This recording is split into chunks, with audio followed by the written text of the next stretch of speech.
प्रेम शुक्ला जी, वो ये कह रहे हैं कि ये बार बार बातें होती रही, सबके साथ सबके विकास की बात आप करते हैं, लेकिन अपने ही दल आपको छोड़कर जाने लगे और आपको लगा कि विपक्षी मोर्चा मजबूत हो रहा है तो क्यों ना हम भी अपना शक्ति प्रदर्शन करें, क्यों ना हम भी सबको साथ लेकर आए। छोटे छोटे दलों को आप साध रहे हैं। देखिए, भारतीय जनता पार्टी तो गठबंधन की राजनीति की जनक है। भारतीय जनता पार्टी ने पहली बार जो है संयुक्त सरकार बनी थी तो डॉक्टर दीनदयाल उपाध्याय जी और डॉक्टर राम मनोहर लोहिया की प्रेरणा से बनी थी। पहली बार अगर कोई सरकार 5 वर्षों का गठबंधन की कार्यकाल पूरा किया तो आदरणीय अटल बिहारी वाजपेयी की सरकार थी। पूर्ण बहुमत होने के बाद अपने गठबंधन के साथियों को पहली बार मंत्रिमंडल में स्थान दिया गया तो आदरणीय नरेंद्र मोदी जी की सरकार है। 2014 और 19 हमको उत्तर प्रदेश से पूर्ण बहुमत होने के बाद भी हमने अपने गठबंधन के सहयोगियों को सरकार में स्थान दिया।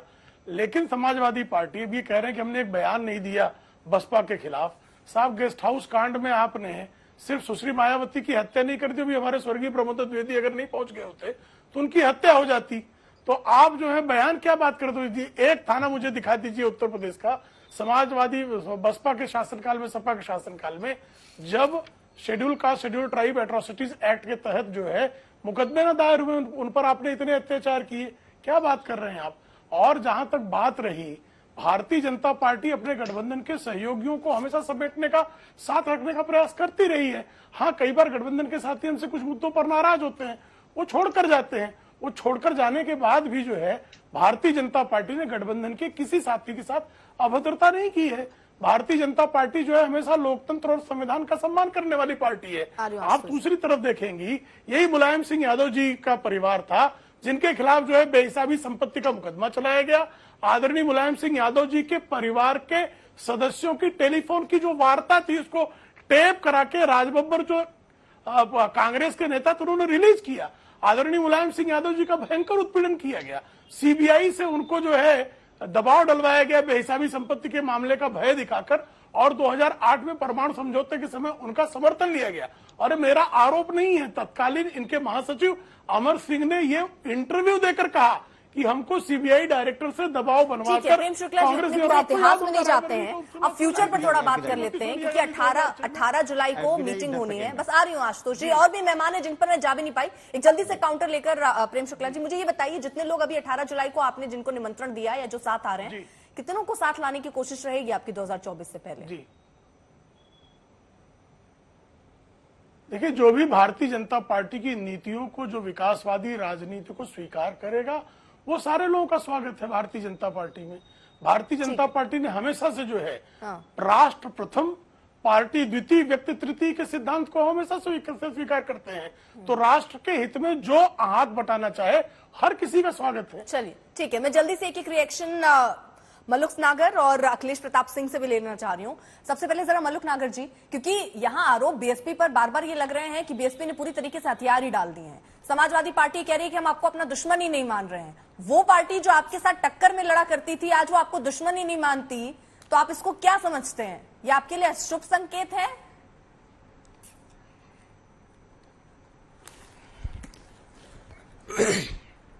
अर्पिता जी, टाइम देना प्लीज मुझे जरा जी। अपने आशुतोष जी जो कह रहे हैं ये भी बिल्कुल ठीक कह रहे हैं, क्योंकि ये भी शायद ये सोचते हैं, जानते हैं। और प्रेम शुक्ला जी भी ठीक कह रहे हैं। आशुतोष जी ने जो अच्छी सी बात बोली, प्रेम शुक्ला जी एकदम से पूरा विस्तार में बातचीत की। तो वो जो गेस्ट हाउस कांड था वो बहुत पुरानी बात है, और इस 2019 के गठबंधन की बात आशुतोष जी कर रहे थे। इससे एक बात बिल्कुल साफ हो गई है कि देश की सरकार अगर बननी है तो उत्तर प्रदेश से बननी है। और उत्तर प्रदेश में हम 10 एमपी हैं, जो समाजवादी का भी साथ था और आरएलडी का भी साथ था। एमएलए हमारा एक है, लेकिन 13.5% वोट हमारा इंटैक्ट खड़ा है। विपक्ष की कोई मीटिंग पूरे देश में हो लो, चाहे कोई सी भी पार्टी हो, उत्तर प्रदेश में 13.5% वोट जिधर मिल जाएंगी उधर ही पूरी की पूरी वोट एमपी की सीटें इकट्ठी होती हुई चली जाएंगी। तो ये लोग बिल्कुल ठीक बात कह रहे हैं।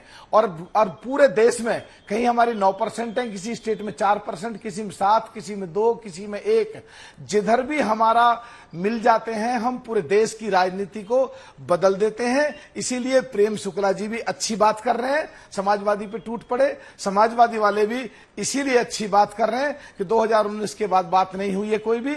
और इसीलिए मैं ये बात स्पष्ट करना चाहता हूं, कितनी मीटिंगें विपक्ष की हो लो, जब तक विपक्ष का कुछ नहीं होगा, जब तक कुमारी बहन मायावती और हमारे पास नहीं आएंगे, उत्तर प्रदेश जब तक किसी का नहीं हो सकता, और उत्तर प्रदेश जिसका हो जाएगा पूरा देश उसका हो जाएगा। सर, आपने ये देखिए उपयुक्तता बता दी कि बीएसपी कितनी महत्वपूर्ण है सभी दलों के लिए, इसलिए सब आपसे बनाकर रख रहे हैं। आपने मन बनाया है किधर जा रहे हैं आप?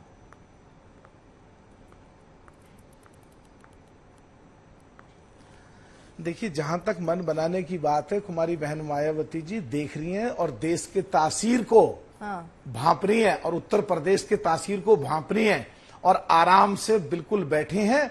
और कुमारी बहन मायावती जी पूरा बहुत परिपक्व एकदम राजनीतिज्ञ हैं, और जरूरत पड़ने पे वो जो डिसीजन लेंगे हम सब लोग उस डिसीजन को मानेंगे।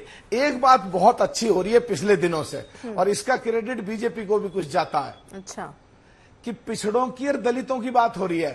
कांग्रेस के कार्यकाल में कभी पिछड़ों को और दलितों को कह करके इस तरह नहीं तवज्जो दी जाती थी। और मैं डीओपीटी एंड लॉ जस्टिस में लीड मेंबर हूं, और मेरे पास वहां आंकड़े आते हैं तो आज भी बहुत सारी सीटें खाली हैं। लेकिन जब पिछला रिकॉर्ड में चेक करता हूं कांग्रेस के कार्यकाल का, तो बिल्कुल खाली पड़े रहते थे, पिछड़ों के भी दलितों के भी।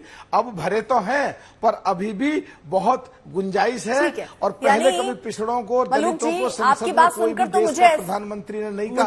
मुझे ऐसी संभावना दिख रही है कांग्रेस और बीजेपी अगर आपको चुनना पड़े तो शायद आप बीजेपी के साथ चले जाएंगे क्या? अर्पिता जी ये बहुत जरूरी बात है।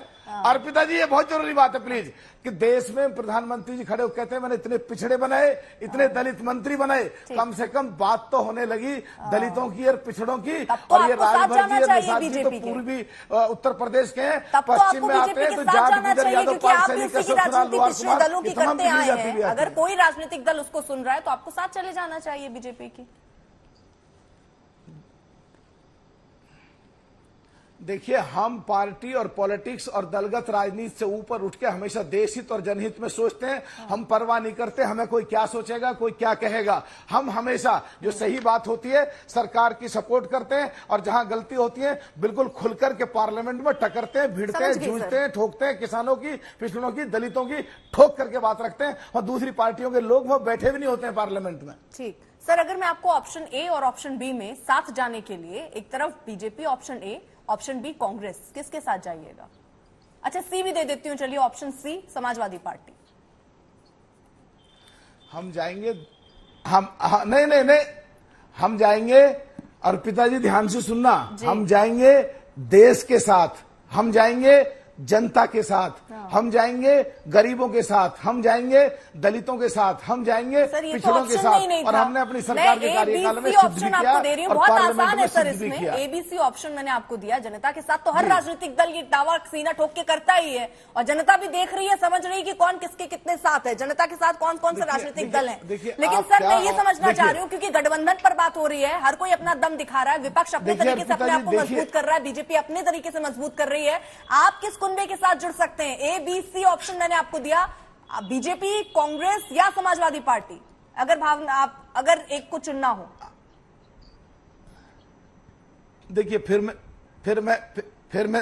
मैं दोबारा कह रहा हूं, जवाब दे रहा हूं, जनता के साथ। कुमारी बहन मायावती जी का ये आधिकारिक क्षेत्र है, और जहां तक व्यक्तिगत या एमपी की बात पे है कि हम देश के लिए और जनता के लिए कुछ भी करेंगे, और जो देश को और जनता को आगे बढ़ाने के लिए होता होगा उसके लिए कुछ भी करेंगे।